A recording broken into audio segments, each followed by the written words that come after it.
Walay pamilya nga maguba kung dili ka magpadala sa ginatawag nga tentasyon. Walay mga anak nga maguba ang kaugmaon kung kabalo ka mokontrol sa imuhang kaugalingon. Ug dili ka magpadala sa mga bigaon.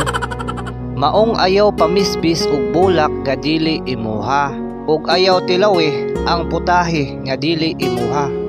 Kung ikaw minyo na, focus na lang unta ka sa imuhang pamilya ug sa kaugmaon sa imuhang mga anak. Kay ug bisan unsa panimo kahawd mo tago sa sikreto, moabot gyud ang panahon nga mabulgar ng tanan, kay walay aso nga makumkum. Bago ka maghuna-huna og binuang, huna-huna asa og kadaghan. Kung unsa kaya ang mahitabo sa imuhang pamilya o sa imuhang anak kung mabungkag ang inyuhang giampingan nga pamilya.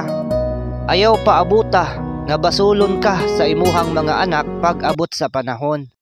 Timan ikanunay nga ikaw ang haligi ng tahanan. Ikaw ang nagapalig-on sa inyuhang pamilya. Og dili ikaw ang anay nga muguba sa inyuhang pamilya.